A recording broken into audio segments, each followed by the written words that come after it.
الحمد لله رب العالمين والصلاة والسلام على أشرف الأنبياء والمرسلين أما بعد فأعوذ بالله من الشيطان الرجيم من همزه ونفخه ونفثه بسم الله الرحمن الرحيم رب اشرح لي صدري ويسر لي أمري واحلل عقدة من لساني يفقه قولي اللهم انفعنا بما علمتنا وعلمنا ما ينفعنا وزدنا علما فبشر عبادي الذين يستمعون القول فيتبعون أحسنه أولئك الذين هداهم الله وأولئك هم أولو الألباب أعوذ بالله من الشيطان الرجيم بسم الله الرحمن الرحيم ولقد أرسلنا موسى بآياتنا أن أخرج قومك من الظلمات إلى النور وذكرهم بأيام الله إن في ذلك لآيات لكل صبار شكور ولقد أرسلنا موسى بآياتنا اور البتہ تحقیق ہم نے بھیجا موسیٰ علیہ السلام کو بآیاتنا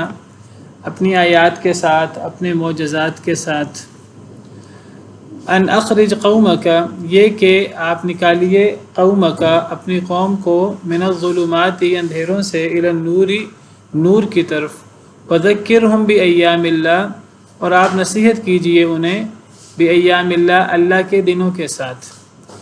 ان فی ذلک لآیات لکل صبار شکور بے شک اس میں البتہ نشانیاں ہیں لکل صبار شکور ہر اس شخص کے لیے جو بہت صبر کرنے والا، بہت شکر کرنے والا ہے۔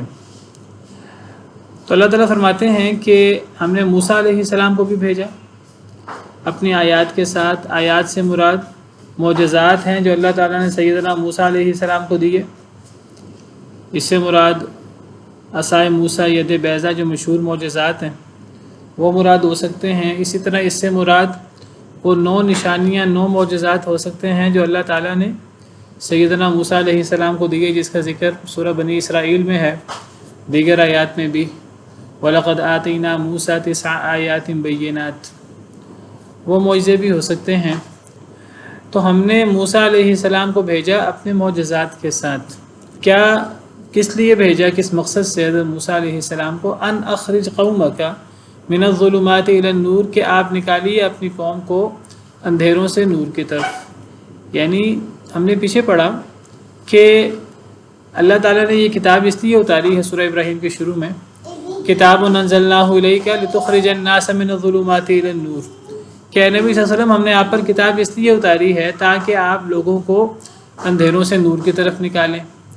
اب یہاں اللہ تعالیٰ موسیٰ علیہ السلام کو بھیجنے کا ذکر فرما رہے ہیں کہ اللہ نے موسیٰ علیہ السلام کو اپنے معجزات کے ساتھ بھیجا، تو موسیٰ علیہ السلام کو بھی بھیجنے کا مقصد یہی تھا۔ گویا کہ تمام انبیاء کرام علیہم السلام کو اللہ نے اسی لیے بھیجا تھا کہ وہ اپنی اپنی قوموں کو اندھیروں سے نور کی طرف نکالیں۔ تو جس طرح اللہ تعالیٰ نے نبی کریم صلی اللہ علیہ وسلم کو اس کام کے لیے بھیجا، اسی طرح اللہ تعالیٰ نے دیگر انبیاء کو بھی، پچھلے انبیاء کرام علیہم السلام کو بھی اسی کام کے لیے بھیجا تھا کہ وہ لوگوں کو کفر و شرک اور گمراہیوں سے اسلام کے نور کی طرف، ہدایت کی طرف، اللہ کی اطاعت کی طرف وہ لوگوں کو لے آئیں، لوگوں کی رہنمائی کریں۔ وذکرہم بایام اللہ، اور فرمایا اور نصیحت کریں انہیں، یعنی اے موسیٰ آپ نصیحت کریں انہیں بایام اللہ، اللہ کے ایام کے ساتھ۔ ایام یوم کی جمع ہے۔ اے موسیٰ آپ نصیحت کریں انہیں اللہ کے ایام، اللہ کے دنوں کے ساتھ۔ اللہ کے دنوں سے مراد کیا ہے؟ اللہ کے دنوں سے مراد اللہ کی نعمتوں کے دن ہیں، وہ دن جس میں اللہ تعالیٰ نے بنی اسرائیل پر انعام کیا، یا جس دن اللہ تعالیٰ نے بنی اسرائیل کے دشمنوں پر عذاب نازل کیا۔ تو موسیٰ علیہ السلام کو اللہ تعالیٰ نے ان کا جو فریضہ مقرر کیا، ایک تو یہ مقرر کیا کہ اپنی قوم کو اندھیروں سے نور کی طرف نکالیے، اور کہا کہ اپنی قوم کو نصیحت کریں اللہ کے دنوں کے ساتھ، یعنی اللہ کی نعمتوں کے ساتھ۔ بنی اسرائیل پر اللہ کی طرف سے اسرائیل پر حضرت موسیٰ علیہ السلام کے آنے سے پہلے بڑی آزمائشیں آئیں۔ حضرت موسیٰ علیہ السلام کے شروع دور میں بھی بڑی آزمائشیں آئیں، لیکن پھر آخر کار اللہ تعالیٰ نے بنی اسرائیل پر بڑے احسانات کیے۔ پہلے بنی اسرائیل کو آزادی ملی فرعون کے چنگل سے، اور اللہ تعالیٰ نے ان کے سب سے بڑے دشمن کو ان کے سامنے غرق کر دیا، لاؤ لشکر سمیت۔ پھر اللہ تعالیٰ نے بڑے انعامات فرمائے۔ پھر اللہ تعالیٰ نے صحرا میں ان کے اوپر من اور سلوہ نازل کیا، اللہ نے بادلوں کا سایہ کیا، اللہ تعالیٰ نے ان کے لیے پانی کے چشمے جاری کیے، اور اللہ تعالیٰ نے بڑی نعمتیں کی ان پر، جس کا ذکر قرآن کریم میں جگہ جگہ موجود ہے۔ تو اے موسیٰ علیہ السلام، انہیں نصیحت کیجئے بنی اسرائیل کو اللہ کے ایام کے ساتھ، ان دنوں کے ساتھ جن میں اللہ نے بڑے انعام کیے ہیں ان پر۔ تو اللہ کے ایام سے مراد وہ دن بھی ہو سکتے ہیں جن پر انعامات ہوئے، اور اللہ کے ایام سے مراد وہ دن بھی ہو سکتے ہیں جن میں اللہ کی طرف سے سزائیں ہوئیں اللہ کے نافرمانوں پر۔ اصل میں اللہ کے انعامات اور اللہ کے احسانات پڑھ کر شکر گزاری کا جذبہ پیدا ہوتا ہے، اور گویا کہ اللہ کی طرف سے یہ دعوت ہوتی ہے کہ اگر تم بھی اسی طرح کے کام کرو گے تو تم پر بھی اللہ کی نعمتیں ہوں گی، مزید ہوں گی، اور اللہ کے دشمنوں پر جو اللہ کے عذاب ہوئے وہ واقعات پڑھ کر یہ سبق ملتا ہے، عبرت ملتی ہے، اور یہ سبق ملتا ہے کہ ہمیں وہ کام نہیں کرنے جو اللہ کے دشمنوں نے کیے، جن کی وجہ سے ان پر اللہ کا عذاب اترا۔ تو یہ وذکرہم بایام اللہ، تذکیر بایام اللہ، یہ ایک بہت اہم طریقہ کار ہے دعوت کا، ایک بہت اہم سبق ہے دعوت کا۔ آپ دیکھیے قرآن کریم کا ایک بڑا حصہ پچھلے قصوں پر مشتمل ہے۔ اس پچھلے قصوں میں اللہ تعالیٰ نے اللہ کے انبیاء کرام علیہم السلام اور جو لوگ ان کے ساتھ ایمان لائے تھے، اللہ نے ذکر کیا کیسے ان پر آزمائشیں ہوئیں، لیکن پھر آخر کار اللہ نے ذکر کیا کیسے آخر کار اللہ نے ان کی مدد کی، کیسے اللہ کے پھر ان پر انعامات ہوئے۔ والعاقبۃ للمتقین، ہمیشہ اللہ تعالیٰ نے نبیوں کو اور ایمان والوں کو اللہ تعالیٰ نے آخر میں ان کو غلبہ دیا۔ یہ تذکیر بھی ایام اللہ ہے۔ اسی طرح اللہ تعالیٰ جب پچھلے قصے بیان کرتے ہیں قرآن کریم میں، تو اس میں اللہ تعالیٰ بتاتے ہیں کہ کیسے جو اللہ کے نافرمان تھے، چاہے وہ تعداد میں کتنے زیادہ ہی کیوں نہیں تھے، کیسے ان پر اللہ کا عذاب نازل ہوا۔ یہ بھی تذکیر بھی ایام اللہ میں شامل ہے۔ اس سے انسان کو عبرت ہوتی ہے کہ ہم نے ایسے کام نہیں کرنے، جس طرح فرعون کے بارے میں ان فی ذلک لعبرۃ لمن یخشی، کہ فرعون کے قصے میں، حضرت موسیٰ اور فرعون کے قصے میں عبرت ہے اس شخص کے لیے جو ڈرتا ہے۔ تو اللہ کی نعمتوں کے دن ہوں یا اللہ کے دشمنوں پر اللہ کا عذاب کا ذکر ہو، یہ سب تذکیر بھی ایام اللہ ہے۔ اور قرآن کریم میں اللہ نے اس کا بہت ذکر کیا ہے۔ پچھلے انبیاء کرام علیہ السلام کو بھی یہی حکم تھا، یہی حکم سیدنا موسیٰ علیہ السلام کو ملا۔ اس سے پتہ لگتا ہے کہ وعظ و نصیحت میں، تذکیر میں ایام اللہ کا خاص ذکر ہے، خاص فائدہ ہے۔ قرآن قصے بیان کرنے چاہیے صحیح، اس کے ذریعے بہت نصیحت ملتی ہے نیک لوگوں پر جو اللہ کے انعام ہوئے، اور اللہ کے نافرمانوں پر جو اللہ کی طرف سے سزائیں اتری۔ یہ دونوں ہمارے لیے بہت فائدہ مند ہیں، اور وعظ و تذکیر میں ان کا ایک بڑا کردار ہے۔ ان فی ذلک لآیات لکل صبار شکور، بے شک اس میں، اس تذکیر بھی ایام اللہ میں، اللہ کی نعمتیں جو اللہ کے ماننے والوں پر ہوئیں، اور اللہ کی سزائیں جو اللہ کے نافرمانوں پر ہوئیں اتری، بے شک اس میں البتہ نشانیاں ہیں ہر اس شخص کے لیے جو بہت صبر کرتا ہے، بہت شکر کرتا ہے۔ صبار یہ بھی مبالغے کا صیغہ ہے، بہت صبر کرنے والا، اور شکور فعول یہ وزن بھی مبالغے کا ہے، یہ دونوں مبالغے کے صیغے ہیں۔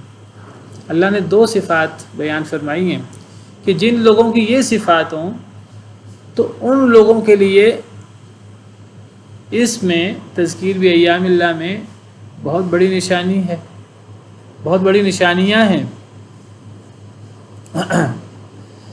کس شخص کے لیے؟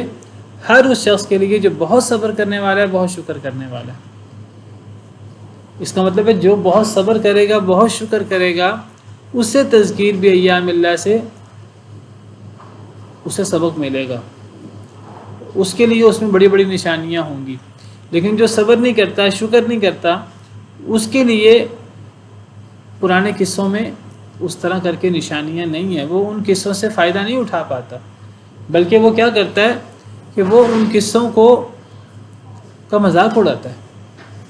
جو صبر کرنے والا نہیں ہے، جو شکر کرنے والا نہیں ہے، وہ ان قصوں کو اساطیر الاولین کہتا ہے۔ تو کون ہے بہت صبر کرنے والا، بہت شکر کرنے والا؟ اور وہ کون ہے جو صبر و شکر نہیں کرتا؟ اصل میں بہت صبر کرنے والا، بہت شکر کرنے والا، یہ مومن کی دو بڑی صفات ہیں، بہت صبر کرنا اور بہت شکر کرنا۔ اس سے مراد مومن ہے۔ اصل میں یہاں دو صفات کا ذکر ہوا، مومن کا ایمان کا ذکر نہیں ہوا۔ قرآن کریم میں کئی جگہ پر اللہ تعالیٰ فرماتے ہیں کہ ان فی ذلک لآیات للمؤمنین، بے شک اس میں مومنین کے لیے نشانیاں ہیں، متقین کے لیے نشانیاں ہیں، محسنین کے لیے نشانیاں ہیں۔ لیکن یہاں اللہ نے کیا فرمایا؟ بے شک اس میں یعنی تذکیر بایام اللہ میں بہت صبر اور بہت شکر کرنے والے کے لیے بڑی نشانیاں ہیں۔ تو یہاں دو بڑی صفات بیان کر کے اصل میں اللہ تعالیٰ نے، مفسرین کرام کہتے ہیں، مومن مراد لیا ہے، کیونکہ مومن کی یہ دو عظیم ترین علامتیں ہیں، دو عظیم ترین صفات ہیں، مصیبت میں صبر اور نعمت میں شکر۔ یہ دو اتنی بڑی صفات ہیں کہ جس میں یہ صفات پائی جائیں وہ مومن ہے، اور جس میں یہ صفات نہ پائی جائیں وہ گویا کہ مومن نہیں ہے۔ تو جو مومن ہوگا، صبر شکر کرنے والا، اس کو پرانے قصوں سے بہت فائدہ حاصل ہوگا، بڑی واضح نصیحت ملے گی، بڑی یاد دہانی ہوگی۔ لیکن جو صبر و شکر کرنے والا نہیں ہے، گویا کہ جو مومن نہیں ہے، وہ قصوں کو، جیسے میں نے کہا کہ وہ ان قصوں کو اساطیر الاولین قرار دے گا۔ وہ کہے گا کہ وہ قصوں پر اعتراض کرے گا، جس طرح مشرکین اور کفار کئی باتوں پر اعتراض کرتے تھے، جی جہنم کے اوپر 19 فرشتے مقرر ہیں، جی 19 کیوں ہیں؟ یہ اللہ نے مثالیں پیش کی ہیں، تو ان مثالوں میں اللہ نے مچھر، مکھی، مکڑی کی مثالیں کیوں پیش کی ہیں؟ تو اسی طرح جو لوگ صبر شکر کرنے والے نہیں ہیں، یعنی جو لوگ مومن نہیں ہیں، تو وہ لوگ یہ قصے پرانے تذکیر بایام اللہ، وہ اس سے نصیحت حاصل کرنے کی بجائے، جو اگرچہ بہت بڑی نصیحت ہے، لیکن وہ اس سے نصیحت حاصل کرنے کی بجائے وہ ان چیزوں کا مذاق اڑاتے ہیں، پھر اللہ بھی انہیں گمراہ کر دیتے ہیں، اللہ بھی پھر ان کی مت مار دیتے ہیں۔ یہاں صبر و شکر کی اہمیت کا پتہ لگا اس آیت کریمہ میں۔ میں نے کہا کہ صبر شکر سے مراد یہاں ایمان ہے، کیونکہ مومن کی دو بڑی صفات ہیں۔ اصل میں آپ دیکھیے کہ ایک شخص کی دو ہی حالتیں ہوتی ہیں دنیا میں، یا مصیبت کی، یا اس پر کوئی مصیبت ہوگی، یا اس کے اوپر کوئی رحمت ہوگی، یا اچھے حالوں میں ہوگا یا برے حالوں میں ہوگا۔ دو ہی حالتیں ہو سکتی ہیں نا، کوئی تیسری حالت تو نہیں ہو سکتی، یا اچھے حالوں میں ہوگا یا برے حالوں میں ہوگا۔ تو برے حال میں مومن کا کام ہے وہ صبر کرے، بری تقدیر یعنی وہ سمجھ رہا ہے کہ برے حالات ہیں، میرے لیے مشکل حالات ہیں، وہ اللہ کو پتہ ہے کہ اس کے لیے یہ مشکل، یہ برے حالات ہیں کہ اچھے حالات ہیں۔ ہم بعض دفعہ یہ چیز کو برا سمجھ رہے ہوتے ہیں، وہ چیز ہمارے حق میں فائدہ مند ہوتی ہے۔ وَعَسَىٰ أَن تَكْرَهُوا شَيْئًا وَهُوَ خَيْرٌ لَكُمْ، ہم بعض دفعہ یہ چیز کو اچھا سمجھ رہے ہوتے ہیں، نعمتوں کو، اور وہ ہمارے لیے اچھی نہیں ہوتی۔ وَعَسَىٰ أَن تُحِبُّوا شَيْئًا وَهُوَ شَرٌّ لَكُمْ۔ تو دو ہی حالتیں ہوتی ہیں کسی انسان کی، یا مصیبت یا نعمت والی حالت۔ ایک مومن جو ہے یہ دونوں حالتوں کو اللہ کا حکم سمجھتا ہے، اللہ کی تقدیر سمجھتا ہے۔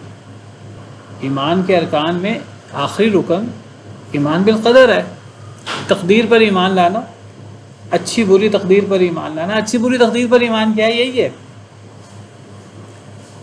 دیکھیے اللہ کا فیصلہ تو برا ہوتا ہی نہیں ہے، تقدیر تو اللہ کا فیصلہ ہے، وہ برا ہوتا ہی نہیں ہے۔ اس کو اچھی بری تقدیر کیوں کہا جاتا ہے؟ والقدر خیرہ و شرہ، ان تؤمن بالقدر خیرہ و شرہ، اس کو اچھا برا ہمارے اعتبار سے کہا جاتا ہے۔ ہم بعض دفعہ ایک چیز کو اپنے حالات کے اعتبار سے اچھا سمجھ رہے ہوتے ہیں، ہم بعض دفعہ ایک چیز کو اپنے حالات کے اعتبار سے برا سمجھ رہے ہوتے ہیں. جی مصیبت آ گئی، بیماریاں آ گئیں، مشکلات آ گئیں، ہمیں نہیں پتہ کہ وہ ہمیں مشکل لگ رہی ہے، اس میں اللہ کی طرف سے کتنی خیر ہے. من یرید اللہ بہ خیرا یصب منہ، اللہ جس صحیح بخاری کی حدیث ہے، اللہ جس سے خیر کا ارادہ کرتے ہیں اللہ اس کو مصیبت میں مبتلا کر دیتے ہیں. اللہ تعالیٰ فرماتے ہیں کہ وَلَنُذِيقَنَّهُم مِّنَ الْعَذَابِ الْأَدْنَىٰ دُونَ الْعَذَابِ الْأَكْبَرِ لَعَلَّهُمْ يَرْجِعُونَ. بڑے عذاب سے پہلے ہم چھوٹی چھوٹی ٹھوکریں لگاتے رہتے ہیں، کیوں؟ تاکہ لوگ لوٹ آئیں اللہ کی طرف. جو لوٹ آئے گا تو اس کے لیے رحمت بن جائے گی یہ چھوٹے چھوٹے ٹھوکر. تو انسان کے یا مشکل حالات ہوتے ہیں اس میں انسان نے صبر کرنا ہے. اگر وہ مشکل حالات میں صبر کرے گا تو یہ مومن کا رویہ ہے. اللہ سے شکوے شکایت نہیں کرے گا، خندہ پیشانی سے اس آزمائش کو برداشت کرے گا. اور میں یہ بھی بتا دوں کہ صبر کرنے سے مراد فوری صبر کرنا ہے. یہ نہیں کہ انسان وویلا کرے، جزا فضا کرے، چیخ و پکار کرے، شکوے شکایتیں کرے اللہ تعالیٰ کی، اور جب تھک ہار جائے 10 سال بعد، 20 سال بعد، 50 سال بعد پھر تو ویسے ہی صبر آ جائے. پھر تو کافر کو بھی صبر آ جاتا ہے، کافر بھی خاموش ہو جاتا ہے جو اللہ کی تقدیر پر ایمان نہیں رکھنے والا. یہ صبر نہیں ہوتا پھر انسان کچھ عرصے کے بعد خاموش ہو جائے، یہ صبر نہیں ہوتا. الصبر عند الصدمۃ الاولی، صبر جب فوری صدمہ ہو اس وقت صبر ہوتا ہے. تو مشکل حالت، دو ہی حالتیں ہیں، یا مشکل حالت اس میں صبر اگر ایک انسان کرے تو یہ عین ایمان ہے، یہ ایمان کی نشانی ہے. اور اگر دوسری حالت، دو ہی حالتیں ہوتی ہیں، نعمت کی حالت، انسان پر ظاہراً نعمتیں ہوں تو اب نعمت بھی ہمیشہ بری نہیں ہوتی. ہم سمجھتے ہیں، بعض لوگ کہتے ہیں جی نعمت میں تو انسان دور ہو جاتا ہے اللہ تعالیٰ سے.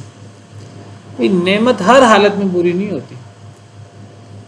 نعمت میں ایک مومن کا کردار کیا ہے کہ وہ شکر کرتا ہے، وہ تکبر نہیں کرتا، وہ آپے سے باہر نہیں ہوتا، فخر و غرور نہیں کرتا، وہ اور عاجز ہو جاتا ہے، زبان سے اللہ کا شکر ادا کرتا ہے، اللہ کی زیادہ سے زیادہ عبادت کرنے کی کوشش کرتا ہے، عملاً شکر کرتا ہے. یہ بھی ایمان کی نشانی ہے بہت بڑی کہ نعمت میں شکر. تو دو ہی حالتیں ہیں، مصیبت کی اور نعمت کی. تو مومن دونوں حالتوں میں وہ رویہ اختیار کرتا ہے جو اللہ کو پسند ہے، مصیبت میں صبر اور نعمت میں شکر. اسی کو کہتے ہیں لکل صبار شکور. تو گویا کہ یہ اصل میں ان فی ذلک لآیات لکل صبار شکور، بے شک اس میں نشانیاں ہیں تذکیر بایام اللہ میں ہر بہت صبر بہت شکر کرنے والے کے لیے. کیا مطلب؟ ایمان والوں کے لیے. یہ مومن کی دو بڑی صفات ہیں، یہی دو حالتیں ہوتی ہیں مومن کی.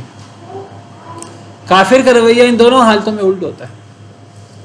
کافر کیا کرتا ہے کہ وہ مصیبت جب آتی ہے تو وہ جزا فضا کرتا ہے، شکوہ شکایت کرتا ہے، صبر نہیں کرتا، واویلا کرتا ہے، مخلوق سے شکوے شروع کر دیتا ہے. اور جب نعمت آتی ہے تو وہ کیا کرتا ہے کہ وہ نعمت آنے پر فخر و غرور شروع کر دیتا ہے، قارون کی طرح، فرعون کی طرح، نمرود کی طرح. وہ اکڑ جاتا ہے، میں نے اپنی محنت سے، اپنی صلاحیتوں سے یہ چیز کمائی. تو یہ کافر کا رویہ ہے.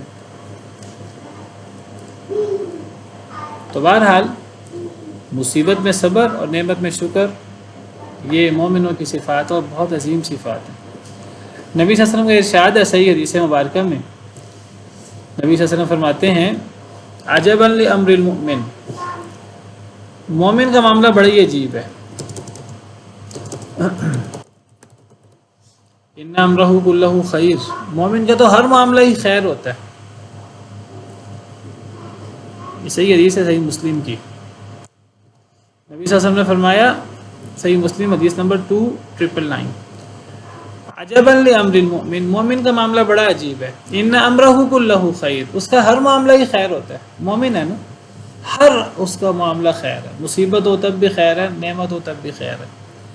ولیس ذلک لاحد الا للمؤمن، یہ چیز کسی کو حاصل نہیں ہو سکتی سوائے مومن کے. یہ صرف مومن کو ہی یہ چیز حاصل ہوتی ہے.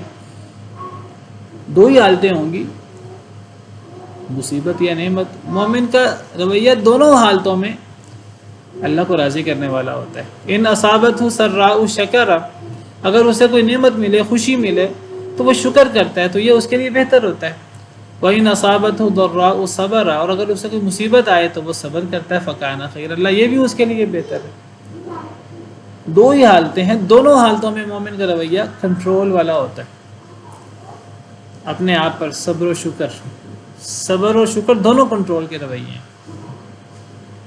لیکن کافر کا معاملہ دونوں میں الٹ ہے، مصیبت میں مایوس ہو جائے گا، جزا فضا شروع کر دے گا، اور نعمت میں متکبر ہو جائے گا۔ دونوں حالتوں میں آؤٹ آف کنٹرول ہو جاتا ہے کافر۔ ایک مومن جو اللہ کی تقدیر پر ایمان رکھتا ہے وہ کبھی مصیبت میں جزا فضا نہیں کر سکتا اور کبھی نعمت میں تکبر نہیں کر سکتا، کیونکہ جب ایک مومن کو پتہ ہے کہ مجھے جو مصیبت آئی ہے یہ اللہ تعالیٰ نے بہت پہلے، میری پیدائش سے بھی پہلے، بلکہ زمین و آسمان کی تخلیق سے بھی پہلے اللہ نے لکھ دی تھی، تو ایک مومن اس میں وہ اس کو اللہ کا فیصلہ سمجھ کر، اللہ کی تقدیر سمجھ کر، اللہ کا فیصلہ میرے حق میں بہتر ہی ہوگا، وہ صبر کر لیتا ہے۔ اور اگر اسے کوئی نعمت ملتی ہے، وہ اس کو اپنی صلاحیت نہیں سمجھتا، وہ متکبر نہیں ہوتا، کیونکہ اسے اللہ کی تقدیر پر ایمان ہوتا ہے، وہ سمجھتا ہے کہ یہ نعمت میری صلاحیت کی وجہ سے نہیں، یہ اللہ کی خاص فضل ہے مجھ پر، اللہ نے میری پیدائش سے پہلے، زمین و آسمان کی تخلیق سے پہلے اللہ نے میرے حق میں یہ نعمت لکھ دی تھی، میرا کوئی کمال نہیں ہے، تو اللہ کا شکر گزار ہوتا ہے۔ ما اصاب من مصیبت فی الارض ولا فی انفسکم الا فی کتاب من قبل ان نبرأها، سورہ حدید میں اللہ تعالیٰ نے یہی بات بڑے واضح انداز میں فرما دی کہ جو مصیبت آتی ہے، زمین میں کوئی مصیبت آئے، تمہاری جانوں میں کوئی مصیبت آئے، تمہارے نفسوں میں، وہ ایک کتاب میں ہے، یعنی لوح محفوظ میں، من قبل ان نبرأها، اس کو پیدا کرنے سے بھی پہلے لوح محفوظ میں لکھی ہوئی ہے۔ ان ذلک علی اللہ یسیر، اور یہ چیز اللہ کے لیے کوئی مشکل نہیں ہے، اللہ کو تو ازل سے پتہ ہے۔ اور اس بات کو جاننے کا اور اس پر ایمان رکھنے کا کہ اللہ نے ہر چیز پہلے سے لکھ رکھی، فائدہ کیا ہے؟ لِكَيْ لَا تَأْسَوْا عَلَىٰ مَا فَاتَكُمْ وَلَا تَفْرَحُوا بِمَا آتَاكُمْ، تاکہ اگر تم سے کوئی چیز چھن جائے تو تم اس پہ افسوس نہ کرو، جزا فضا نہ کرو، مایوسی کا اظہار نہ کرو، وَلَا تَفْرَحُوا بِمَا آتَاكُمْ، اور تم اس چیز پر اتراؤ نہیں جو اللہ تمہیں دے۔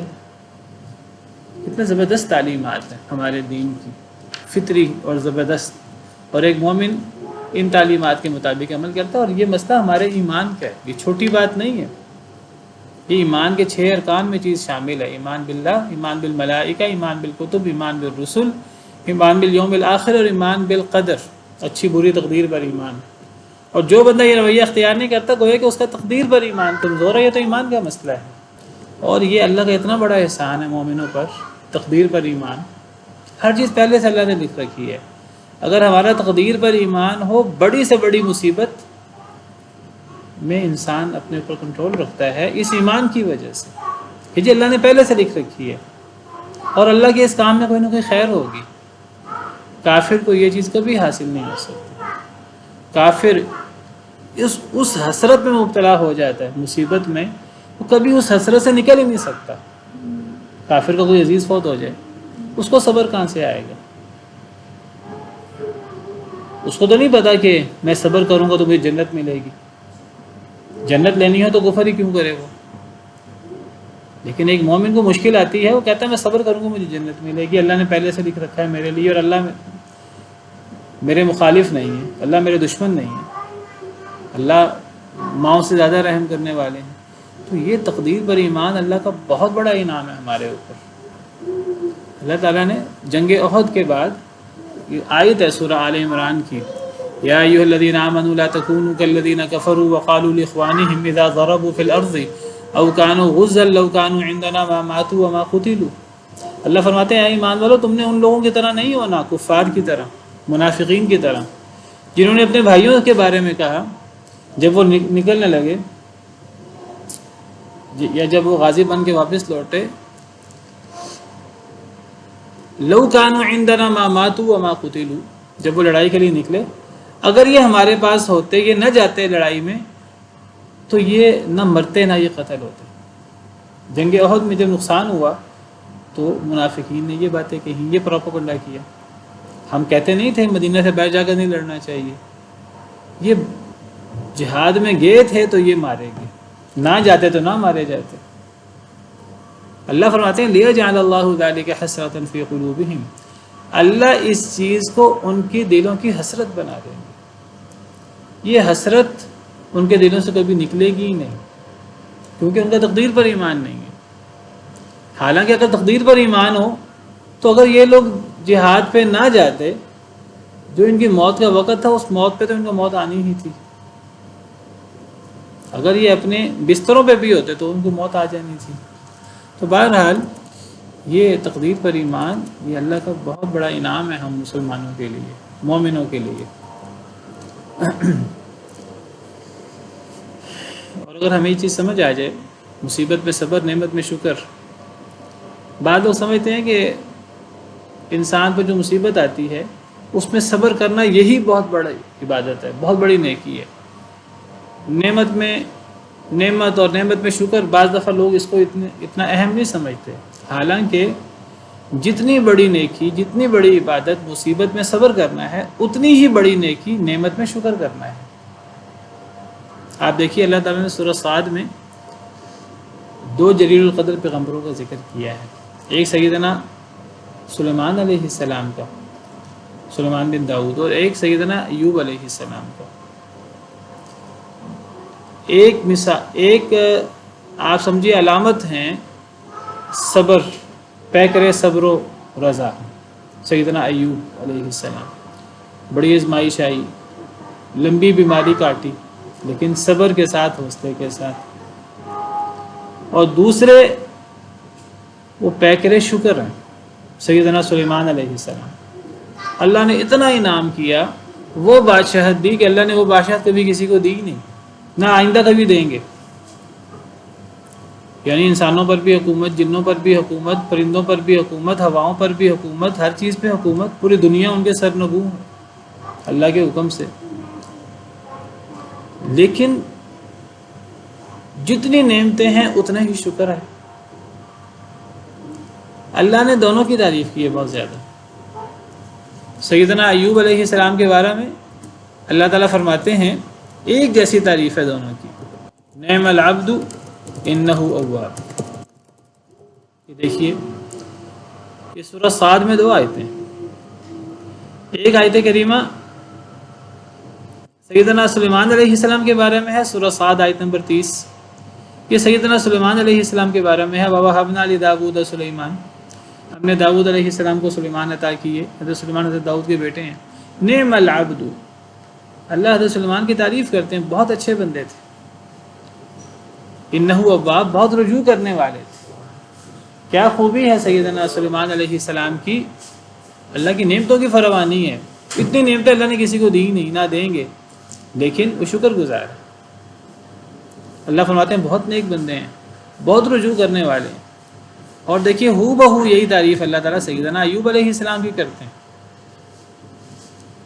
یہ آیت نمبر 44، تو یہ دیکھیے یہ آیت نمبر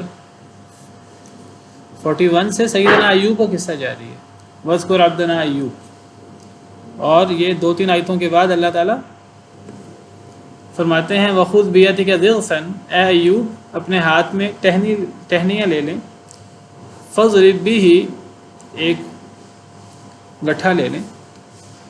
انہوں نے قسم اٹھائی تھی کہ میں 100 کوڑے لگاؤں گا، اللہ اس کا حل بتا رہے ہیں، اس کے ذریعے ماریں اور اپنی قسم نہ توڑیں۔ پھر اللہ فرماتے ہیں اِنَّا وَجَدْنَاهُ صَابِرًا، ہم نے انہیں صبر کرنے والا پایا۔ حضرت ایوب کی تعریف ہو رہی ہے، نعم العبد انہ اواب، کتنے اچھے بندے تھے اور بہت رجوع کرنے والے تھے۔ ایک جیسی تعریف ہے دونوں کی، سیدنا ایوب علیہ السلام کے، سیدنا سلیمان علیہ السلام کی۔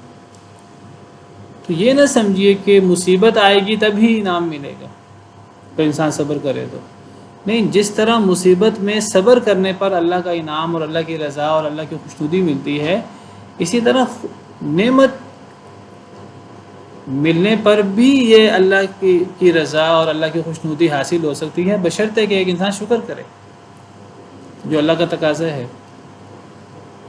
مصیبت نعمت انسان کے لیے تب عیب بنتی ہے جب انسان نہ شکری کرے تو، یا انسان تکبر کرے، تب پھر وہ نعمت وبال بنتی ہے، اللہ کا عذاب بنتی ہے۔ بلکہ اگر ایک انسان صبر نہ کرے تو مصیبت بھی تو عذاب بن جاتی ہے۔ کئی لوگ مصیبت کے اندر مایوسی کا اظہار کرتے ہیں، اور مصیبت کے اندر اللہ کی جو ہے وہ شکوے شکایت، اللہ کا شکوہ جزا فضا کرتے ہیں، تو ان کے لیے مصیبت بھی اللہ کا عذاب بن جاتا ہے۔ تو یہ دیکھیے، یہ مصیبت ہو یہ بھی اللہ کی آزمائش ہے، نعمت ہو یہ بھی اللہ کی آزمائش ہے۔ ان دونوں آزمائشوں میں ہمارا کردار ان دونوں چیزوں کو اللہ کی نعمت بھی بنا سکتا ہے، اور ان دونوں چیزوں کو اللہ کا عذاب بھی بنا سکتا ہے۔ اگر ہم مصیبت میں صبر کریں تو یہ مصیبت نعمت ہے ہمارے لیے، اگر ہم نعمت میں شکر کریں تو یہ نعمت ہمارے لیے نعمت ہے۔ بعض احادیث مبارکہ سے پتہ لگتا ہے کہ مصیبت میں صبر اور نعمت میں شکر ایک برابر نیکی ہے۔ تو بہرحال دو ہی حالتیں ہیں، اور جو شخص دونوں حالتوں میں مصیبت میں صبر کرے، نعمت میں شکر کرے، تو یہ اصل میں مومن ہے۔ تو یہ اصل میں لکل صبار شکور، یہ مومن سے کنایا ہے۔ وَإِذْ قَالَ مُوسَىٰ لِقَوْمِهِ اذْكُرُوا نِعْمَةَ اللَّهِ عَلَيْكُمْ، اور جب کہا موسیٰ علیہ السلام نے اپنی قوم سے کہ یاد کرو اللہ کی نعمت کو جو تم پر ہے۔ اذ انجاکم من آل فرعون، جب نجات دی اس نے تمہیں، یعنی اللہ نے، من آل فرعون، فرعون کی آل سے، فرعون اور فرعون کے لشکر سے، فرعون کے ساتھیوں سے، یسومونکم سوء العذاب، وہ پہنچاتے تھے تمہیں برا عذاب، بڑی تکلیف دیتے تھے، بڑا عذاب پہنچاتے تھے۔ وَيُذَبِّحُونَ أَبْنَاءَكُمْ، ظلم و تشدد کرتے تھے، طاقت سے زیادہ کام لیتے تھے۔ بنی اسرائیل وہ ملازم تھے، غلام تھے، لونڈیاں تھے، تو بڑا ظلم زیادتی کرتے تھے۔ وَيُذَبِّحُونَ أَبْنَاءَكُمْ، ذبح کر دیتے تھے تمہارے بیٹوں کو۔ وَيَسْتَحْيُونَ نِسَاءَكُمْ، اور چھوڑ دیتے تھے تمہاری عورتوں کو، یعنی لونڈیاں بنانے کے لیے، کام لینے کے لیے۔ تو یہ ذلت ہی ذلت تھی۔ وَفِي ذَلِكُمْ بَلَاءٌ مِّن رَبِّكُمْ عَظِيمٌ، اور اس میں آزمائش تھی تمہارے رب کی طرف سے بہت بڑی۔ بلاء کا یہاں دو معنی کیے گئے ہیں۔ ایک معنی جو میں نے کیا ترجمہ میں، اس میں آزمائش تھی، بلا کا معنی آزمائش، بلا ابتلا اسی سے ہی ہوتا ہے، آزمائش کو کہتے ہیں۔ تو ایک تفسیر یہ ہے کہ اس میں یہ جو فرعون اور فرعون کے ساتھی بنی اسرائیل، اے بنی اسرائیل تمہارے ساتھ، حضرت موسیٰ ذکر کر رہے ہیں، تمہارے ساتھ یہ جو ظلم زیادتی کرتے تھے، تمہارے بیٹوں کو قتل کر دیتے تھے، عورتوں کو خدمت کے لیے زندہ چھوڑ دیتے تھے، تو اس میں تمہارے لیے بہت بڑی آزمائش تھی۔ بلا آزمائش کے معنی میں، دوسری تفسیر بلا نعمت کے معنی میں۔ کیا بلا نعمت کے معنوں میں بھی ہو سکتی ہے؟ جی، بلا نعمت کے معنوں میں بھی ہو سکتی ہے۔ اس صورت میں کیا معنی ہوگا؟ وَفِي ذَلِكُمْ بَلَاءٌ مِّن رَبِّكُمْ عَظِيمٌ، اور بے شک اس میں نعمت تھی تمہارے رب کی طرف سے بہت بڑی۔ اگر ہم بلا کا معنی آزمائش کریں تو اس سے کیا مراد ہوگی، اور بلا کا معنی نعمت کریں، یہ دونوں تو اب اس میں آپ سمجھے متضاد معنی ہیں نا۔ بلا کا معنی آزمائش تو یہ تو مصیبت مراد ہوگی، اور بلا سے مراد نعمت لیں تو یہ نعمت مراد ہوگی، تو دونوں تو الٹ ہو گئے۔ اگر ہم بلا سے مراد آزمائش لیں تو اس میں اشارہ ہے اس عذاب کی طرف جو فرعون اور فرعون کا لشکر بنی اسرائیل کو، مردوں عورتوں کو پہنچاتا تھا، اور وہ واقعی بہت بڑی آزمائش تھی۔ اور اگر بلا سے مراد نعمت لیں کہ اس میں بہت بڑی نعمت ہے تمہارے لیے تمہارے رب کی طرف سے، اس سے مراد کیا ہوگا کہ اللہ نے تمہیں اس اتنی بڑی مصیبت سے نجات دی، اس نجات کی طرف اشارہ ہے کہ کتنی تم پر سخت مصیبت تھی، کتنا ظلم ستم ہوتا تھا، لیکن دیکھو اللہ نے تمہیں اتنی بڑی مصیبت سے بھی، فرعون اور فرعون کے لشکر کو غرق کر کے تمہیں اس سے نجات دے دی۔ تو اس نجات کی طرف اشارہ ہے۔ وَفِي ذَلِكُمْ بَلَاءٌ مِّن رَبِّكُمْ عَظِيمٌ، بلا سے مراد نعمت۔ اور دیکھیں قرآن کریم میں بلا نعمت کے معنی میں آیا ہے، وَنَبْلُوكُمْ بِالشَّرِّ وَالْخَيْرِ فِتْنَةً، سورہ انبیاء میں ہم آزمائش کرتے ہیں تمہاری شر کے ساتھ بھی خیر کے ساتھ بھی۔ تو بلا آزمائش اچھی بھی ہوتی ہے بری بھی ہوتی ہے۔ اگر بری آزمائش ہو تو مصیبت، اچھی آزمائش ہو تو نعمت۔ اسی طرح جو ہے وہ سورہ انفال میں ہے، وہاں بلا نعمت کے معنوں میں ہے۔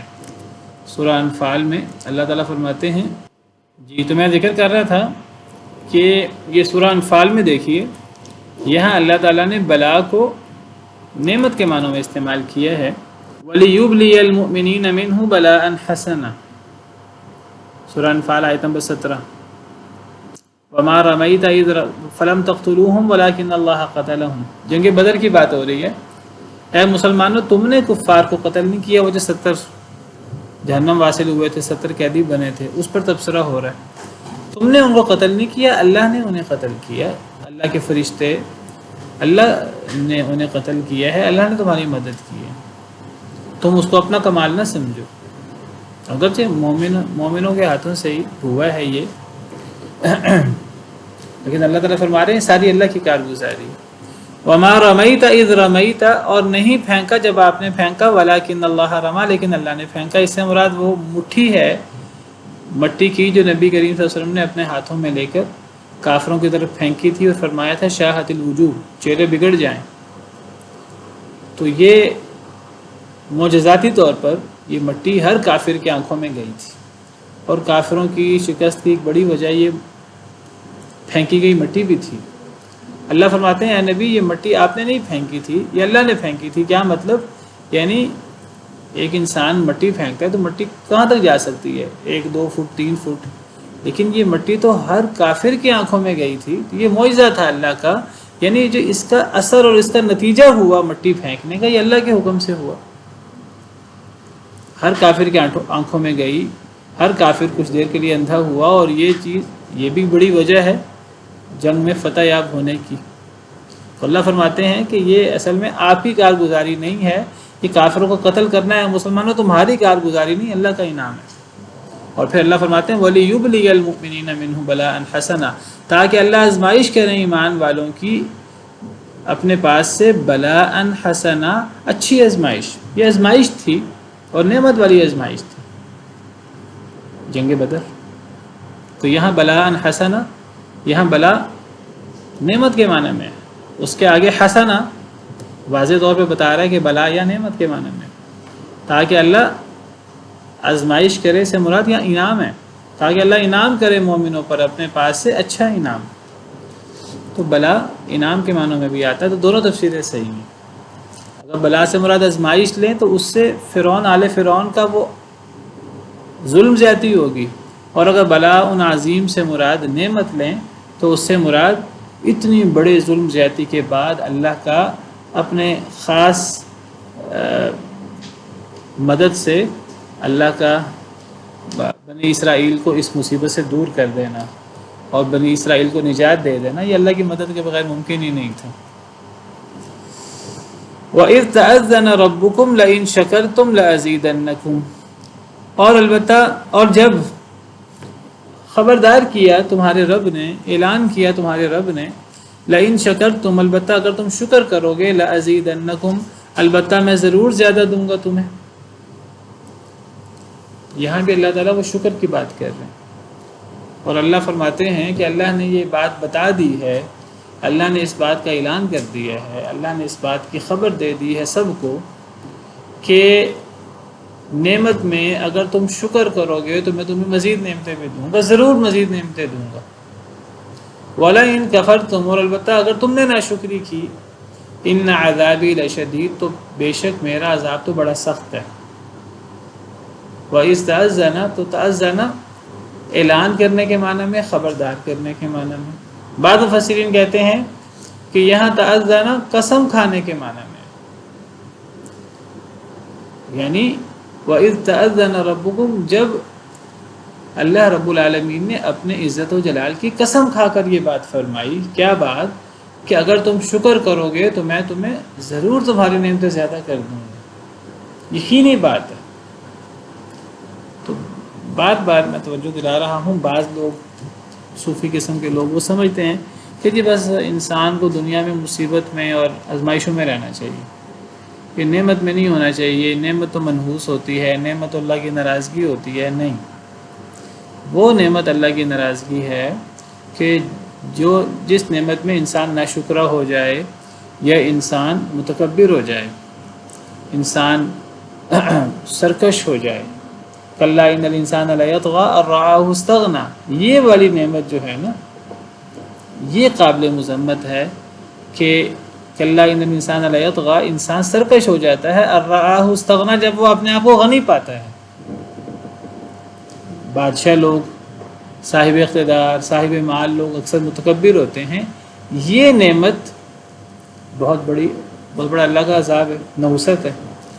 لیکن ہر نعمت نحوست نہیں ہوتی۔ اگر ایک انسان اللہ کی نعمت کا شکر کرے تو اللہ اس نعمت کو بھی باقی رکھتے ہیں اور اللہ مزید نعمتیں بھی دیتے ہیں۔ یہ اللہ کا اعلان ہے ایک تفسیر کے مطابق، اور ایک تفسیر کے مطابق یہ اللہ کا وعدہ ہے۔ وَإِذْ تَأَذَّنَ رَبُّكُمْ، اللہ نے قسم اٹھا کر کہا۔ ایک تفسیر تاجدانہ سے قسم کی بھی ہے۔ ہاں اگر نہ شکری ہو، وَلَئِن كَفَرْتُمْ، نعمت کے بعد نہ شکری ہو تو پھر اللہ کا عذاب ہوتا ہے، پھر واقعی ہی یہ نعمت منحوس ہے، اللہ کا عذاب ہے بہت بڑا۔ اگر تم کفر کرو گے پھر میرا عذاب بڑا سخت ہے۔ یعنی نعمت کے بعد اگر ایک انسان کفر کرے، ناشکری کرے، تو نعمت چھن جائے گی، اللہ کی ناراضگی بھی ہوگی۔ اور اگر نعمت کے بعد انسان شکر کرے تو اس سے نہ صرف پہلی نعمت باقی رہے گی بلکہ اس میں اضافہ بھی ہوگا لازماً، اللہ کا وعدہ ہے۔ اللہ تعالیٰ سورہ نساء میں فرماتے ہیں، 5ویں پارے کی آخری آیت، ما یفعل اللہ بعذابکم ان شکرتم وآمنتم، اللہ تمہیں عذاب دے کر کیا کریں گے اگر تم شکر کرو اور ایمان لاؤ تو۔ وکان اللہ شاکرا علیما، اللہ تو بڑے قدردان ہیں، جاننے والے ہیں۔ اللہ کو اپنے بندے کو نعمت میں دیکھ کر کوئی تکلیف نہیں ہوتی، اللہ کو خوشی ہوتی ہے، بلکہ اللہ چاہتے ہیں کہ میرا بندہ، میں جب اس پر انعام کروں تو وہ اپنی نعمت کا، وہ اللہ کی نعمت کا اپنے اوپر اظہار کرے، لوگوں کے سامنے شکر گزاری کرے، چھپا کر نہ رکھے، وہ نعمت استعمال بھی کرے اور اس کا اچھا تذکرہ کرے لوگوں کے سامنے، فخر کے لیے نہیں، غرور کے لیے نہیں، دکھاوے کے لیے نہیں، بلکہ اللہ کے انعام کے طور پہ کہ دیکھو اللہ نے مجھ پر کتنا انعام کیا ہے، میں اس قابل نہیں تھا۔ وَأَمَّا بِنِعْمَةِ رَبِّكَ فَحَدِّثْ، اپنے رب کی نعمت کا آپ تذکرہ کریں۔ نبی صلی اللہ علیہ وسلم نے ایک صحابی کو دیکھا کہ وہ بڑے پرانے گندے کپڑے پہنے ہوئے، تو آپ نے پوچھا اللہ نے تمہیں مال دولت نہیں دیا؟ وہ کہنے لگا اللہ نے بڑا مال دیا ہے، بڑا انعام ہے اللہ کا۔ تو آپ ناراض ہوئے، فرمایا کہ پھر اللہ کی نعمت کے اثرات نظر آنے چاہیے تمہارے اوپر، تمہارے کپڑے پھٹے پرانے کیوں ہیں، گندے کپڑے کیوں ہیں؟